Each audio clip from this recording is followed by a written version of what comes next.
Hey, what's up YouTube? This is Youth Man. Over the past 2 months, I've been comparing the SVS PB3000 subwoofer and the Monolith 15-inch subwoofer. Both of these are right in the same price range, so I think that's a great comparison to put them head to head. And so in this video, we're gonna be doing some video and audio demos of just those two subwoofers, and I'll explain that more in just a moment. But before we jump into the video, if you're into home theater, audio, and video, hit that subscribe button.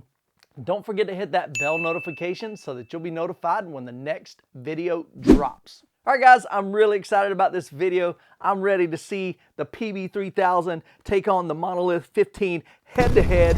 We're gonna see who wins, and we're gonna get into it right now.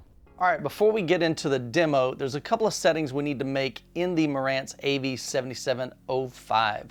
So I'm gonna come in here to Audio, go down to Graphic EQ, make sure that is turned off. Come up to Odyssey, make sure that Odyssey EQ is turned off, Dynamic EQ is turned off, Dynamic Volume is off. We're gonna also come up here to Surround Parameter and show you that Cinema EQ as well is turned off. So we've got everything pretty much at ground level. There's no extra enhancements. That way we can't EQ for one subwoofer and not the other. And then we're also gonna back out and we're gonna come down to Speakers, Manual Setup, and go down to Levels. Now what I've already done, I'm gonna click Test Tone. All right, so I'm gonna come down here to Subwoofer 2, which is the output that I'm using on the Marantz AV7705, coming out of that into the SVS PB3000. And so I've used my SPL meter. I've already done this. I'm not gonna show you in the video, but I've already done this. Basically, I've used my SPL meter and I set in the SVS app, I set the gain of the PB3000 to -10. Then I came in here to the test tone and I've adjusted it to get the SPL meter to register at 75 dB at reference. And so what you can see right here, I've got the volume on the receiver set to 0 dB. So that way I'm adjusting this level based on reference, which is 0 dB on your receiver. And so as you can see, I've adjusted it to -10 decibels on the Subwoofer 2. So now that we've got all these set up, we're ready to do some testing.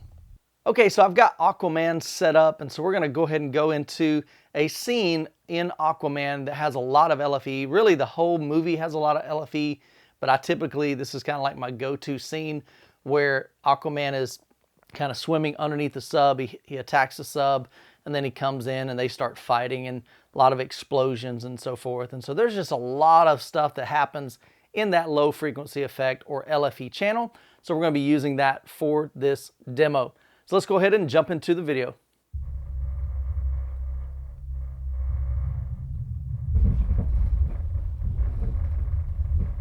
Okay, so there's a lot of deep rumble right there. And then he's gonna come and attack it again. Okay, so like my whole body, I can feel it rumbling right now. My chair's vibrating. Stuff around my room is just rattling like crazy.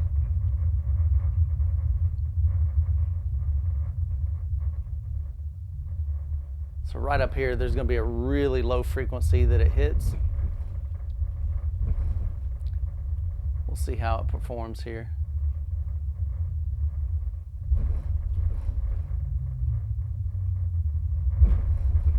All right, right there, so definitely.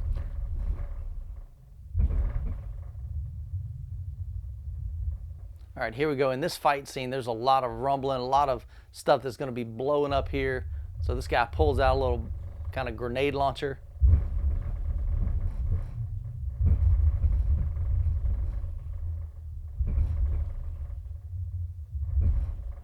Again, my whole body, I'm feeling it. It's not overwhelming by any means, but definitely providing a lot of bottom end, especially for a 13-inch subwoofer. All right, so during that demo, the PB3000 definitely performed very well. It didn't bottom out, it didn't have any chuffing, sounded really clean, pretty good amount of kind of tactile feeling. So in other words, my body was vibrating. I could feel my chairs kind of vibrating here. Stuff around my room was rattling like crazy. I've definitely got to figure out like what in my cabinet is making so much noise. So that definitely will be something I need to address in the future. And the audio quality on the actual sub, it's probably not going to be that great because I'm just using this lapel mic for this demo because I wanted to be able to talk through my thoughts as the action was happening. And so that's just a limitation of my setup here. So now I'm going to move the PB3000 out of the way, swap it with the Monolith 15, put it in the exact same position. I'll also do the exact same calibration using my SPL meter to make sure they're both at the same volume.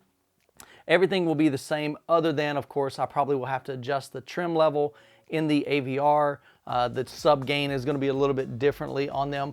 But again, they're both going to be reading the same volume on the SPL meter, so we can make sure that they're playing at the same volume. And again, on the Marantz, I'll have it at 0 decibels or reference. So give me a moment, I'll swap them out. Let's jump back into the video.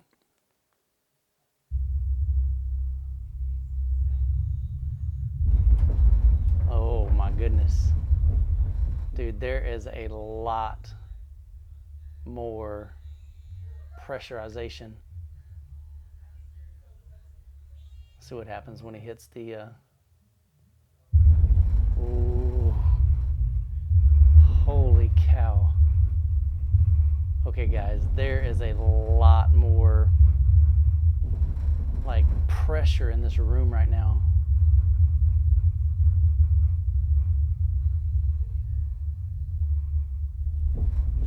Man, my whole body is vibrating.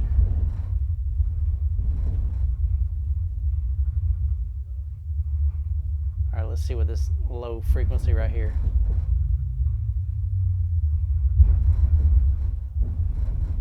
Oh yeah, right there. Man, that's nice, guys. Whoa.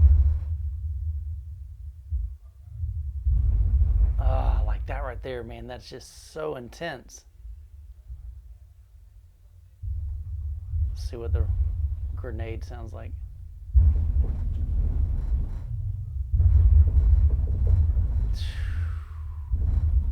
Yeah. Okay, guys. Honestly, that's pretty conclusive to me. All right, let's stop the video right here. Let me share with you some thoughts. All right, guys, well, that video was so much fun to make. I love playing around with subwoofers. I love kind of seeing what they're capable of. And just to throw this out right off the bat, I believe the PB3000 is a fantastic subwoofer, but I'm also incredibly impressed with the Monolith 15. Now, if I were to pick one over the other as far as performance, output, just that tactile feeling that you get during movies, which to me plays a big role in how your system feels and the experience that you have when you're watching a movie. And so with the PB3000, I felt it, like definitely my legs were, vibrating, the chair was vibrating, and it was, a very physical feeling. But when I kicked on the Monolith 15, guys, I'll be honest with you, it kind of took it to another level. But let's think about this. There's a couple of reasons why I believe that the Monolith definitely came out on top in the performance area over the PB3000. The PB3000 is a 13-inch driver versus a 15-inch driver in the Monolith. And so with the 15, you're going to move more air and you're going to pressurize the room more. The other benefit I believe that the Monolith has over the PB3000 is the fact that it's got a larger internal volume.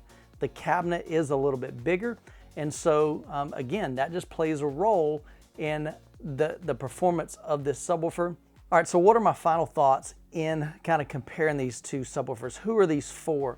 And so to me, if you're looking for the best bang for your buck, as far as, both of these are basically the same price, which one is going to perform better?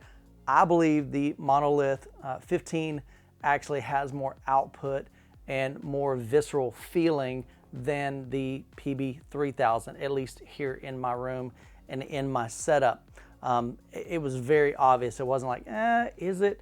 It was pretty obvious. Hopefully in the demo, it kind of came across in my voice like, oh wow, like I'm really feeling this. Again, we had them at the same volume. All the settings were the same. but the Monolith, man, just had some more grunt to it. And so I definitely like that, especially for home theater, man. It just brings the movie to life and allows you to experience that movie a little bit better. So the trade-offs to me, the Monolith honestly doesn't look as nice to me with the hard edges. You know, with the PB3000, you've got kind of this rounded corners, nice and smooth. You can also get it in the piano black. If you like piano black finish, you can't get that in the Monolith. So I think cosmetically, I like the style and the look of the PB3000. The speaker grill, I like the metallic, the metal speaker grill on the PB3000. The other thing I really like about the PB3000 is the app. You have the ability to control the volume of the subwoofer remotely from an app on your phone. You can have internal DSP to be able to try to fix some of those problems as far as peaks and nulls in your system, the frequency response. There's a lot of different things you can do inside the app, and I've got a video on that if you want to kind of see what the SVS app offers to their subwoofers. I'll post a link to it right up here in the card above. You can check out that video. It walks you step by step through what all it can do, and so I think that's pretty rad.